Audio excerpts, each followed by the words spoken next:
What is it that you need to be focusing on? And I want you to focus on it 3 times a day. You got to get focused, man. You got to understand that this hard time that you're going through is everything you're going through is preparing you for what you ask God for. Every trial and tribulation you go through prepares you for the life God has for you. There are many people who believe because of where they're born, because of the area where they are in life and where they find themselves, that's all they know.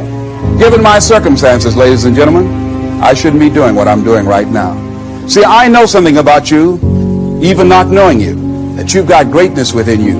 You have the ability to do things that you can't even begin to imagine. You have talents and skills in you that you haven't even begun to reach for yet. No one could have convinced me, given my circumstances, given my background, that I would be doing what I'm doing right now.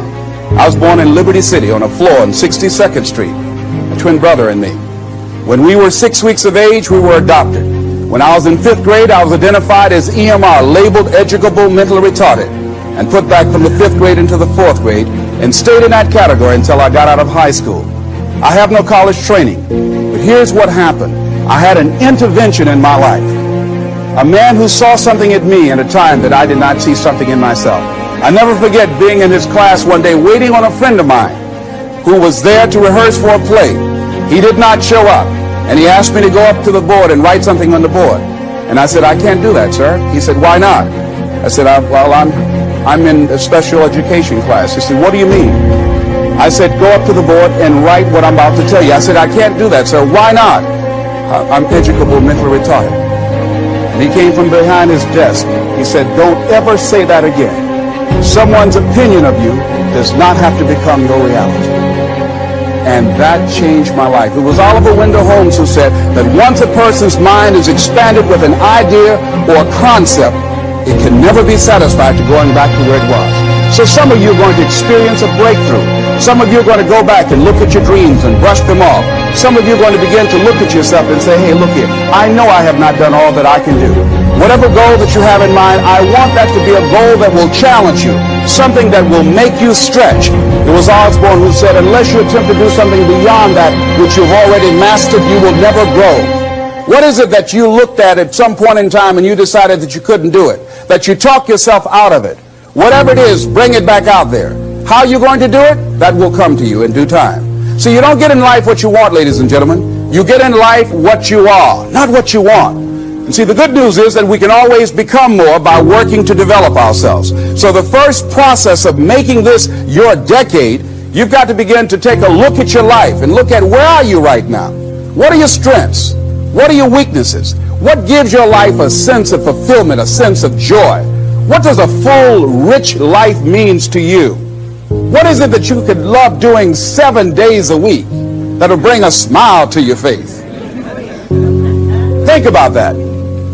In all the areas of your life, your professional life, your personal life, your family life, your spiritual life, what is it that you'd like to have? Once you begin to determine that, that takes you to the next step. And that is, once you decide what it is that you want, now you've got to decide that you deserve that. Repeat after me, please. I deserve the best that life has to offer. I deserve to find my purpose in life. Shake somebody's hand on your right and left and say, find your purpose.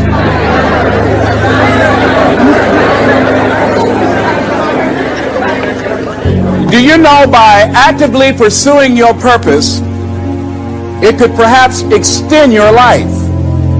The number one killer in this country of all the diseases we have, heart disease, is the number one killer. And if you ask most people, when is it that the majority of people have their first major heart attack? Some people will tell you as a result of obesity, or smoking cigarettes, or high cholesterol, or high blood pressure. And all of those are contributing factors. However, the truth of the matter is that most people don't realize that the majority of people suffer their first major heart attack on Monday morning between 8 a.m. and 9 a.m. People getting ready to go to jobs that they don't like, jobs that are making them sick. You see, when you're not pursuing your goal, you are literally committing spiritual suicide.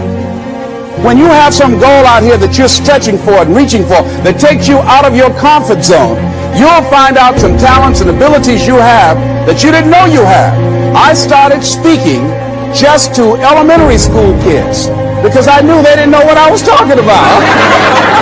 And they gave me all kind of standing ovations. We like you, yeah. Then I graduated up to junior high school and then to senior high school and then to various community groups and church groups and civic associations and then to colleges and to businesses. Now I'm traveling across the country and then traveling nationally and internationally. But I never would have discovered what I'm able to do right now if I wasn't willing to take a chance. You've got to be willing to do that. You've got to believe in yourself. Where will you be in your business and your life in 36 months? Not because you hope, because you decide. Everyone in this room knows how to create. You're not a manager of your life, you're a creator of your life, or you wouldn't be in this room. How do you create your life? You get hungry for something, don't you? Who has done something in your life that once seemed difficult or impossible, and now it's part of your life? Who's got something in your life in this area? Say I. How did you do it? You created it 3 ways. Number 1, you decided there's something you wanted so bad that you unleashed all your desire. You became obsessed with it. If it was a business or a car or a relationship or a transformation in your body, if there's something you once envisioned and now it's real, it's because you didn't just envision it, you brought so much emotion to it that now it's in your life. It was once a dream, it was once a goal, and now it's in your life. How many have something like that in your life now? Say I. You may take it for granted now, hopefully not, but it was once just a vision. It may have seemed impossible at one time. So how did you do it? You started with a concrete vision of what you wanted, and you focused on it continuously, didn't you? Wherever focus goes, energy flows. You envisioned something, you got clear about it, and then you started thinking about all the reasons why you wanted it. You got excited about it. Said, this is what's next for me now. I want this. You may have dreamed about it, thought about it, talked about it. But when you focus on something continuously, something magical happens. You get insights, don't you? You overhear a conversation and you hear something you wouldn't have heard if you didn't have that outcome or goal that you wanted so badly. Do you realize that every day you thought you wasn't going to make it?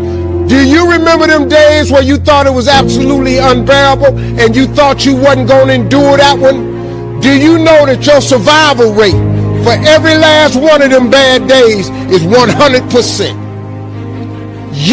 Your track record for surviving bad days is 100%. That's a fact.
Track record. You batting 1,000.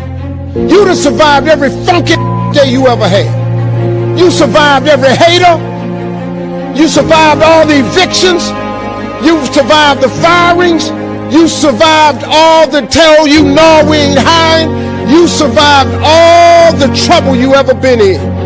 Your survival rate is 100%. 100%.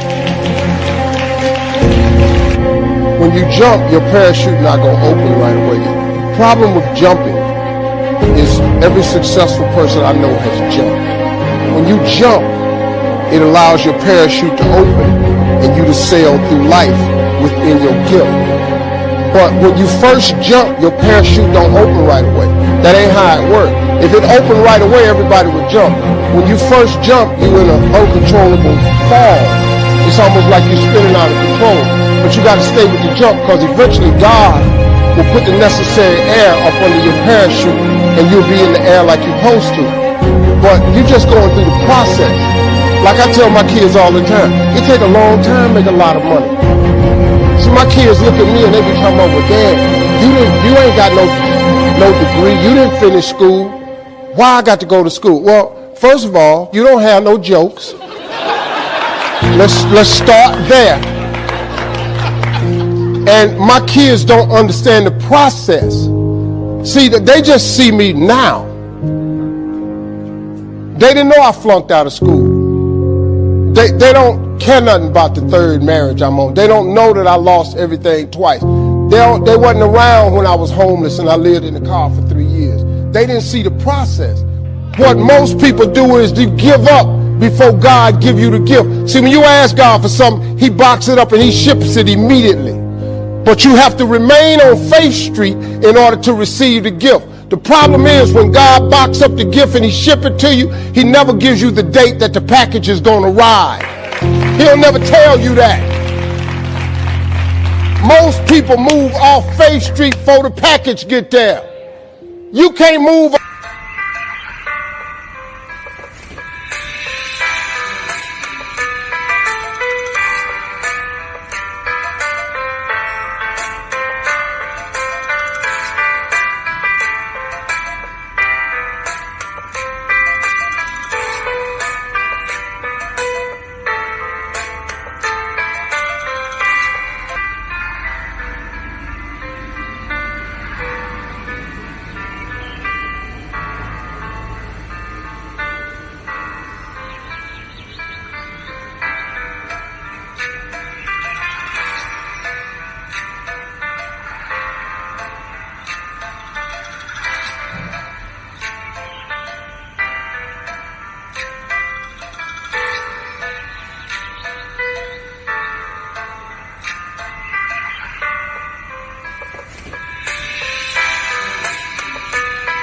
Over on the I Doubted Boulevard. He don't ship packages to I Doubted Boulevard. He only ship packages to Faith Street.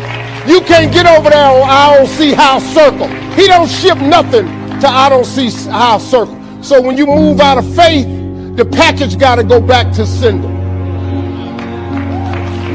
That's what happens. So you have to stay. You have to stay in the process and complete the fall. You're going to get cut up on the rocks.